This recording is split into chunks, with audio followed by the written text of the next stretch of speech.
All right, joining me now, Jenner, one of the biggest champions in the fight to preserve women's sports. And really, a voice doesn't get much more relevant than yours because you're a former Olympic champion, also a trans woman. So you can really see the fairness issue from both sides of the coin. And it's really just a baffling debate to me because it seems like such a common sense issue. Yet here we are talking about one of the most polarizing issues in the country. Should trans athletes be allowed in women's sports? So where exactly do you stand on the issue? Well, I've tried to be very consistent on this. And from the beginning, I have been against biological boys, trans women competing in women's sports. Why? Because I'm a common sense person Mhm. and it's just not fair. I mean, I know I have lived this experience. Obviously, I won the title as the greatest athlete in the world, and also I was gender dysphoric my whole life. I raised wonderful family, and I just got to a point in my life that I just couldn't do it any longer. Society had changed some, and I thought I have to live my life authentically. And a very tough decision, but the right decision to make. And so, and then all of a sudden, we back up a little bit. Then this whole trans athletes in sports obviously brought to the forefront by Leah Thomas in swimming. And you could see it wasn't fair and it wasn't right. And I have always been out to protect women's sports. I started a race car team for all women, and I did all kinds of things. And so I have been very consistent. You know what? We've won a lot of wars too. Swimming changed it. The international governing body said you can't compete if you haven't transitioned before the age of 12, which I'm okay with. But I think it's got to go a little bit deeper than that, because you give people an inch, they'll take a mile. Exactly. And so I really feel like I have a lot of credibility because, I know it's not fair. And that's the interesting part too, is you have a ton of credibility. Like I said, you can really see it, which most people can't from both sides. And you have been very consistent in the messaging that you've been putting out, right? You even recently were on Lance Armstrong's new podcast, Right. talking about why biological men do not belong in women's sports. Yet Martina Navratilova, who seems to be on the same side as you, use Right. that as an opportunity to bash both you and Lance. So, how did you interpret her words when she, really took your words and either didn't pay attention or she spun them around? Well, she did tweet out something. Even she just tweeted it out when there was a promo of Lance and I doing this. She saw that, and she basically put both of us down, calling him a cheater and me, I have no credibility in this and that. And I thought it was very unfortunate because, to be honest with you, we're both. She's against trans women competing in women's sports, and I thought, how hypocritical of her to come out and kind of bash me and say I have no credibility on this subject. And even her final thing was, "Oh, Lance can figure this thing out." Kind of putting everybody down. And to be honest with you, in this world of social media, you can make a lot of statements, and because you're sitting in your home all by yourself, and you thought, isn't this great, and throw it out there into the world.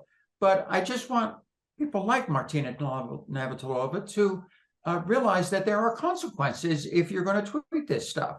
And I have a large group of people that, honestly, because social media is a very big part of what I do, that research these things, go out and find. I can't do everything. I'm working, I'm doing this, I'm doing that. But I have a group of people that research it, but nothing goes out on my Twitter account until I know about it. I sign off on Mhm. absolutely everything. And so when this came out with Martina Navratilova, I says, you know what? I'm not going to let her get away with this. She's so hypocritical in what she's doing, Right. um, that it needs to be brought forward. Yeah, and that's a question I wanted to ask you, because the hypocritical part really resonated with me, especially when you had all of the receipts to back up your words, really Yes. calling her out because she's such an advocate for keeping men out of women's sports. But on the other hand, she supports so many of the liberal policies that don't align with this issue.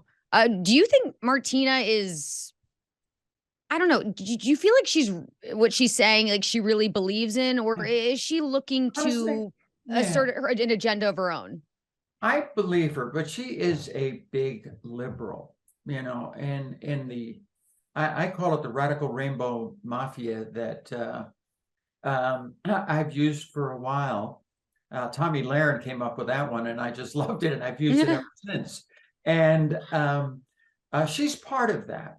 She's very hypocritical in the sense, yes, she's not for for biological men being in women's sports, but on the other side, she's supporting all the candidates that are trying to destroy women's sports. She's supporting Joe Biden and says great things about Joe Biden and Kamala Harris. Joe Biden is trying to destroy right now women's sports by adding biological men, trans women, into Title IX. I mean, it's so wrong. It is just so, and she's supporting that. And so how can you be on the left and support protecting women's sports? I've always been on the right. I work for Fox News. Right. I'm always been conservative in my thinking. I've always supported Republican candidates, and it's Republican candidates that are trying to protect Title IX. I know Tommy Tuberville from Alabama. When the legislation from the House came to the Senate, he tried to get it through, and the Democrats totally stopped him from doing it. Greg Stuber, he's been wonderful from Florida on the Republican side, trying to protect women's sports. All of these politicians on the Republican side are trying to protect women's sports. All of the ones on the Democratic side, totally bipartisan. I mean, they wouldn't even let the Democrats even talk about it. And she's on that side. Yeah. How hypocritical can you be? Absolutely. And this is an issue that I feel like is definitely gaining a lot of traction. A lot more people are jumping into the conversation, speaking out against men entering into women's sports, biological men, Lance Armstrong included. He's one of the newer voices in this space. But now there's a lot of people calling him fake or, shouldn't be able to be in this conversation because he is a known cheater. What do you say to those people? Because it seems like these are totally different issues and one doesn't really necessarily rest on the other. First of all, as far as Lance Armstrong, I have been a big fan of Lance Armstrong. I mean, when he was at his height, Tour de France, I was a big biker at the time, mountain biker, but I just, the amount of dedication and work that goes into it. The way it ended is tragic. And he's had to deal with that, but I still have respect for the guy and what he was able to accomplish. I had not met Lance Armstrong. I was so excited. He's coming to my house, okay? My house to do this interview, and I thought, this is the coolest thing ever. Lance Armstrong is coming to my house. I did not know him, but I was terribly impressed with him. He was very smart, very well read, very articulate. I really enjoyed the time I had a chance to spend with him. And also, the interview went extraordinarily well. It was very successful. This is the part of a series, a 6-part series he's doing on trans women in sports and what we can do about it. And I kicked it off, and it was a great kickoff for it. And I was nothing but impressed, not only just having him in my house, but how articulate he was and how well read he was on the subject. He was absolutely great. Yeah, he seems fantastic. In fact, he had reached out to me a few weeks ago wanting to just learn more about the topic in general because he knew that I was one of the more outspoken ones in this space right now. And, you really have to commend people like him who want to learn about it and be as informed as possible. So I'm with you on that. Nothing but respect for him. But it was just something that a lot of critics were touching on. So I felt like, necessary to see what your perspective was from that point of view. But just getting to the bigger subject in general, because we are seeing more people come into the space wanting to talk about it, open up about it, speak courageously, because, the second you've probably realized that you're labeled as hateful or a bigot. So are you seeing the tides turn in recent weeks or months as far as more people feeling like, okay, this is something that needs to be shut down sooner rather than later? Or are you finding that more people are wanting to explore the idea Progress of is more trans athletes getting into women's sports? progress is always very slow, especially when it comes to politics. So this is a political issue. I don't think this issue is going to go away until after 2024. I mean, that's the Yeah. reality of it. We're kind of stuck with this issue on what side you're on. The American public is very much on my side. I've seen reports from 80% of the people do not want trans women, biological boys in women's sports, to 90% of the people out there. So the people don't want it. The problem is it's been used as a political issue. And to be honest with you, it's on the Republican side that they have put out legislation and tried their best to protect women's sports. And it's the Democratic side, the side that's always thinking about, oh, they're so open-minded and this and that. When it comes to this subject, it's totally up. They're 100% for biological boys, trans women in women's sports. Women You and don't some that are believe shorter. that a biological male has a physical advantage in sports over a biological female? Not as a definitive statement. Give me an example. Well, no, I don't think. How many female members of the NBA do you see? Well, I can say that, there's been this news article about men that think that they could beat Serena Williams in tennis, right? That they think that they could actually score a point on her. And it's just not the case. She is stronger than that. What's your experience, Ben? Male, female? Both Serena and Venus lost to the 203rd ranked male tennis player, which they're phenoms for women. My experience, my husband, he swam at University of Kentucky as well. In terms of accolades and in terms of national ranking, I was a much better swimmer than him. He could kick my butt any day of the week without trying. It just amazes me how they're doing. Even Joe Biden and Kamala Harris and everything, how he's trying to change Title IX. Which seems just absolutely crazy, trans right? women. Women have fought for so long and hard to get to where they are, to be on that equal and fair playing field, and now just to do away with it.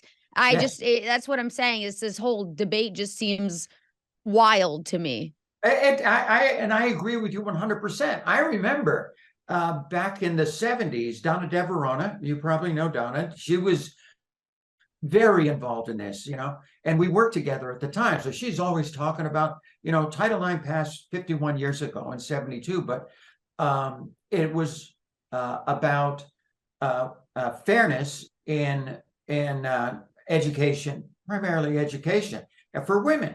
And they left the door open. They said in education and activities. Well, a group of girls with the Women's Sports Foundation said, wait a second, activities, that means women's sports. And so they worked really hard to get the legislation through. And by 1979, the amendment went on to protecting women's sports and fairness in women's sports.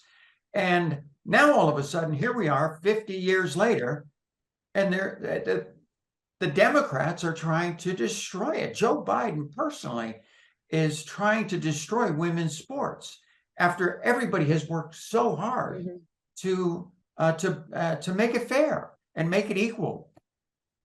Well, and something else the liberals are all for is the chemical castration, surgical mutilation, and that's something I think a lot of people also are, at least on the conservative side, are very much against. And it's kind of almost now, because you talk about biological boys, and I think, there's in terms of advantage, there is a big difference between boys and men, because we know once a male goes through puberty, that's when the advantages really kick in. Right. But to me, it seems, wrong. It just seems wrong to pressure a younger person, a child, into going through those different types of mutilations in order to then potentially be able to compete in sports. Because then it might be seen as, I guess, more fair. So where do you stand on that? Because I don't like the idea of kids wanting to transition earlier just so they can kind of maybe get themselves through what might be considered like the growing phase. Totally against all of that. The only thing I'm an expert on is me. When you're gender dysphoric, you're kind of born that way. I don't know, you right-handed or left-handed? I'm right-handed. I'm left-handed. Why? Why are you right-handed and why am I left-handed? Nobody's ever come up with an answer. It's just, we were born that way. It's who we are. And it's all in, when you're gender dysphoric, it's all in But do the you way- think that there are some children who maybe now, I mean, listen, you grew up in a different era, right? Where I think things weren't so maybe muddled or cloudy. I mean, I know that things weren't necessarily able to be spoken out loud, maybe as appropriately as they are now, but it feels like these days, because of the lessons that are being taught in schools and all of the literature that's being put out, all of the social media videos and phenomenons, that kids are more confused now than ever. So it just seems like they need more of a time to adjust and realize that childhood is actually full of confusion as it is. I look at my life, and when you're gender dysphoric all your life. And when I was a little kid, there wasn't even a word for it. Mm-hmm. Nobody talked about it, you know? And so I just went on with life. Luckily, I found sports. Way to prove my masculinity. Hey, look it out, go out there and win. And but today in society, it's talked about every day on the media. Every time you turn on the TV, it's talked about in schools. I want schools to stay out of it. I want government to stay out of this issue. This is an issue between the mother, the father, the parents, the child, and if they bring a doctor in to make the right decision. Every story is different. I look at it in my life. Being gender dysphoric, nobody talked about it. Okay, if somebody would, when I was young, talk about, oh, well, about this and that, maybe you're gender dysphoric, I would have gone, oh my God, maybe I am. Maybe I should do something about it. My whole life would have changed. I've lived a wonderful life. I have no complaints. This is such a sensitive subject that you really have to be very careful, because like I want to protect young people, okay, from government, from the education process. We should not let any transitions happen before until the age of 18. I just have to go there. If you give them an inch, they take a mile. We have to be very clear about that. I think as far as in sports, I think I'm in favor of down to a DNA level. It's XX or XY. That's where you play sports. Now, you've been in sports a long time. I don't know if you remember, you're so young, that back in the 70s, when I was competing, all of the women competing at the Olympic level had to take a DNA test. Why? Because the East German, remember we had the East German women and the Soviet women? Yes. And you looked at them and you went, oh my God, is that really a girl? And so they had to take DNA tests back then. And to be honest with you, I'm pretty much for that. And we have to keep government out of this thing. We have to keep women's sports fair. Yeah. And the question is, how do we keep it fair? Because there's not going to be, if what you're saying is true, and there are these people that are just born with gender dysphoria, and there's no way to reroute that or no way to change that. And they do want to ultimately grow up to change their gender identity, and they want to be an athlete.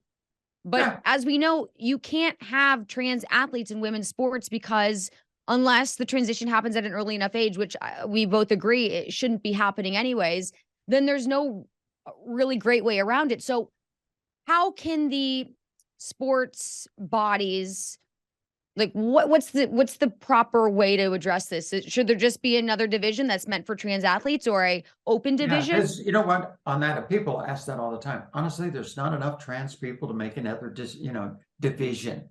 I mean, Christy Nome. Maybe there would. Do you think maybe there would be, if people felt like, okay, this is a place where I can compete and be myself? Maybe there would be more people that would enter into it. Not really. I really don't think so.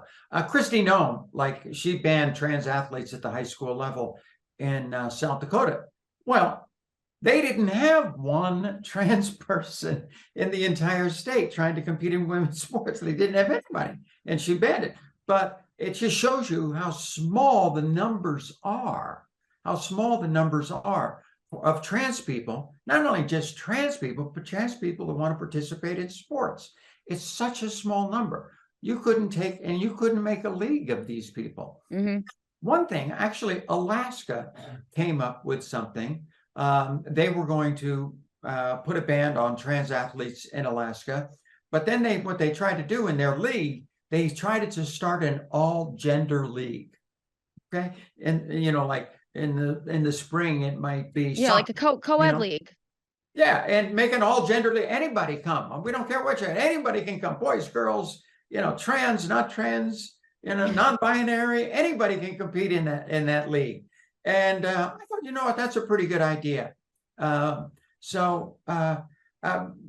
This issue is going to go on for a long time. But I firmly believe that we just cannot have biological boys, trans men in women's sports, bottom line.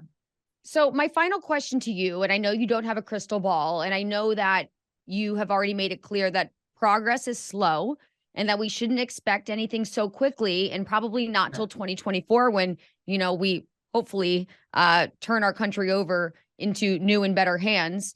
Yes. But where do you ultimately see this issue landing? Are we going to allow common sense to prevail, or is this just going to go down a dark road where ultimately we just do away with women's sports?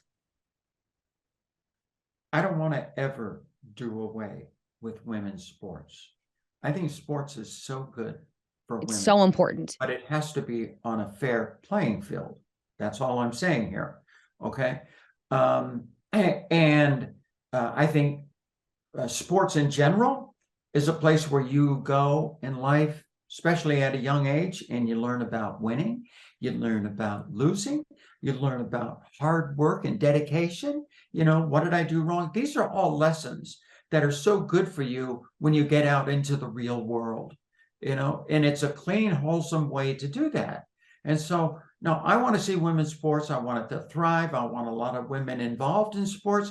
And honestly, because of Title IX, you can't believe the numbers are so much higher today of women that are competing in sports and getting scholarships and getting a great education. I want that to continue.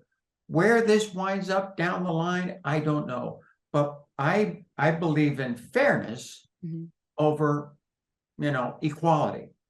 And we have to keep it fair.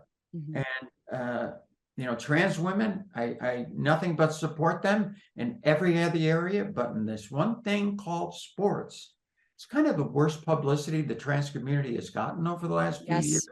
It makes them look selfish, self-absorbed, and it's not good. And so every other area of life, I want trans people to thrive, but in this one area, we have to look at it very seriously. Absolutely. And I think there are more people than we realize who stand on the same side as we do.